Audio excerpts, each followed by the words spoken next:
What if I told you that the war in Ukraine, already stretching into its fourth brutal year, might not end with a peace treaty on paper, but with a radical reshaping of Europe's entire security order?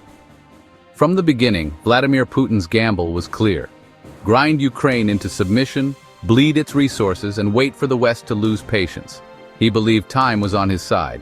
But now, a new plan is taking shape that could transform Ukraine into an impenetrable fortress and deal a final blow to Russia's ambitions. On August 27th, Euromaidan press revealed that nearly 10 nations, all part of what's being called the Coalition of the Willing, are quietly drafting plans to send troops to Ukraine. Not to invade, not to occupy, but to guarantee that once the war ends, Putin will never again be able to repeat February 2022. This isn't just another headline. This is a geopolitical earthquake. For nearly 4 years, Western leaders insisted there would be no boots on the ground. Weapons, yes, training, yes, but actual soldiers in Ukraine? That was the ultimate red line. Now, that red line is being erased. And if this plan comes to life, Russia won't just be facing Ukraine. It will be staring down a multi-layered wall of deterrence, part Ukrainian, part international, and part Western, stretching across more than 3,000 kilometers of contested borderland. The plan is structured around 3 distinct layers of defense. The first, the creation of a demilitarized zone. If you've followed modern conflicts, you know the term, DMZ. The International Committee of the Red Cross defines it as an area agreed by warring parties that cannot be used for military purposes. Think of it as a buffer zone and an early warning system. If one side dares to cross it, the other side gains time to react, and the world sees instantly who the aggressor is. The most famous DMZ today is the one dividing North and South Korea. Stretched across 240 kilometers of razor wire fences, guard posts, and landmines, it's often called the most dangerous border on Earth. On August 23rd, just days before the Ukraine report, South Korean troops fired warning shots after North Korean soldiers briefly crossed the line before retreating. That incident, like countless others over the decades, shows how DMZs can contain conflict but also create perpetual tension. Now imagine a DMZ not 240 kilometers long, but over 3,000 kilometers. That's what Ukraine would require, covering both the Russian border and the Belarusian frontier that Putin used as a launch pad during the first invasion. To police that, you wouldn't just need fences and cameras. You'd need thousands of soldiers, permanent patrols, and international guarantees. And here's where things get even more provocative. The proposed DMZ in Ukraine would not necessarily be monitored by Russians and Ukrainians alone. Instead, third-party nations, neutral or at least not directly part of the conflict, could provide peacekeepers. Which countries, nobody knows yet, and whether Moscow or Kiev would agree on who gets that role is a mystery. But the very idea of foreign troops standing between Ukraine and Russia signals a radical departure from everything we've seen since 2022. The second layer of the plan is built around Ukraine's own armed forces. NATO has already spent years training and equipping them, transforming what was once a poorly funded post-Soviet army into a battle-hardened Western-style military machine. To Putin, this is the ultimate nightmare. Remember, one of his original demands in 2022 peace talks was the demilitarization of Ukraine. At one point, Russia proposed slashing Ukraine's army by 95%, reducing it to barely 50,000 soldiers, a force so small it could be crushed in weeks. Fast forward to today, and the West is proposing the exact opposite. Keep Ukraine's military big, modern, and firmly tied to NATO standards. Far from being demilitarized, Ukraine would be armed to the teeth indefinitely.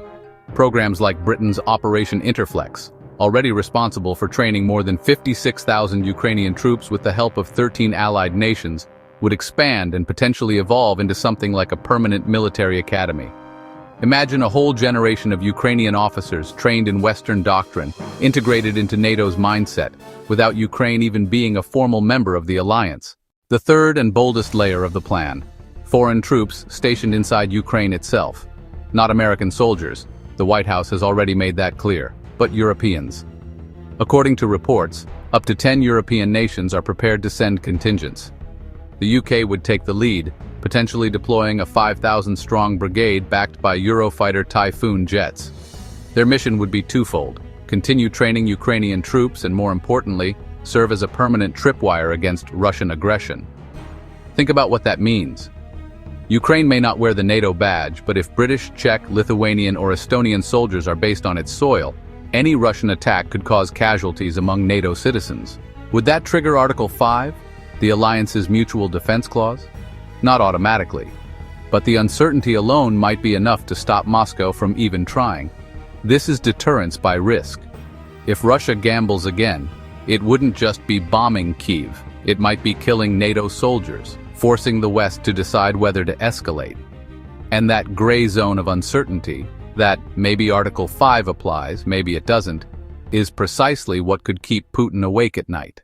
Already, some nations are signaling readiness. Czech President Petr Pavel has openly said his troops could join a peacekeeping force. Lithuania is eager, and it's almost certain Estonia and Latvia will follow. A decade ago, the idea of small Baltic states sending soldiers into Ukraine would have been dismissed as fantasy. Today, it's not just plausible, it's imminent. Ukraine itself is embracing the plan with enthusiasm. Andriy Yermak, chief of staff to President Zelensky, hailed it as a turning point, a blueprint that combines military, economic, and political support in a way that shatters the gloom of recent months.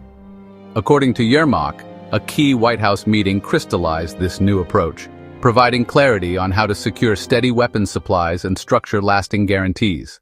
But notice something important. While Europe is preparing to put boots on the ground, the United States is deliberately staying one step back.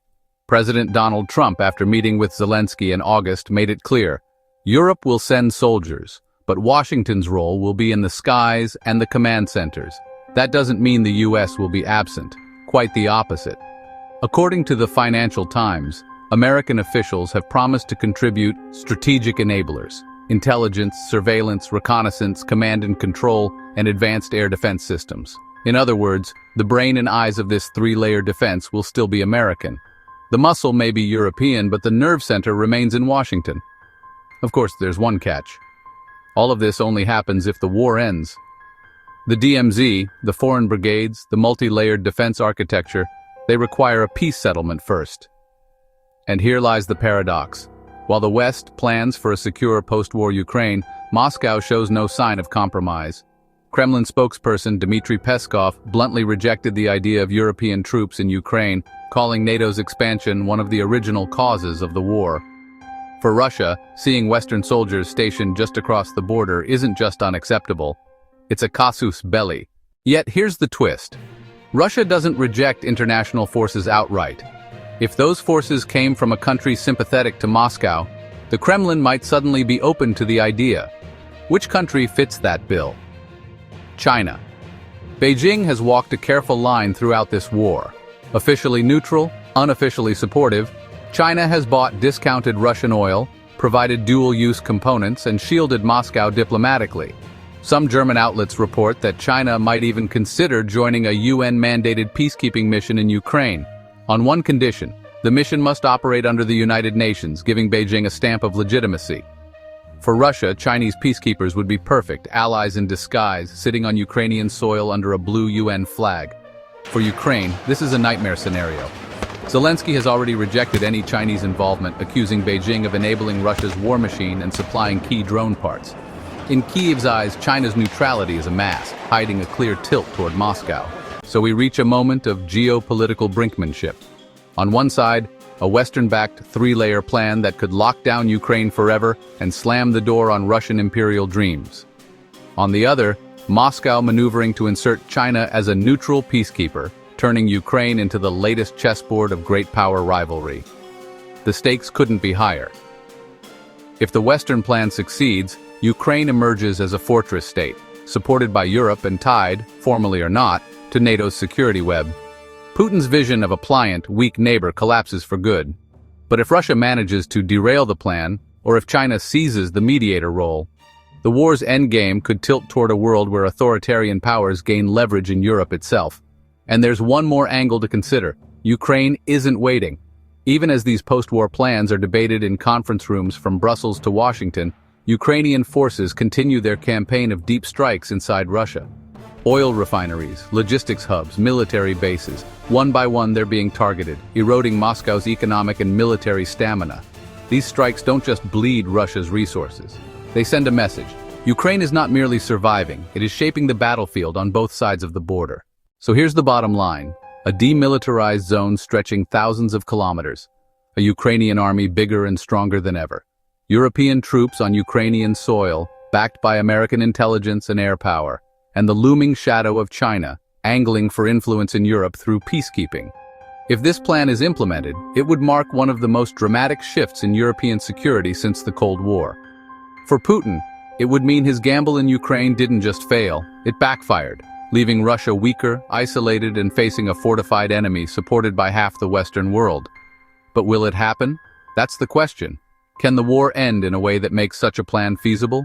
Will Russia ever accept these conditions? Or will the Kremlin drag the conflict on, hoping that Western unity cracks before Ukraine's walls are built? One thing is certain, the decisions made in the coming months will echo for decades. The war in Ukraine has already rewritten the rules of modern conflict. Now it may rewrite the map of European security itself. So what do you think? Is the three-layer defense plan a realistic guarantee of peace, or a dangerous escalation that risks dragging Europe deeper into confrontation with Russia? Let us know in the comments. Don't forget to subscribe, share this video, and turn on notifications so you don't miss our next deep dive into the shifting balance of global power.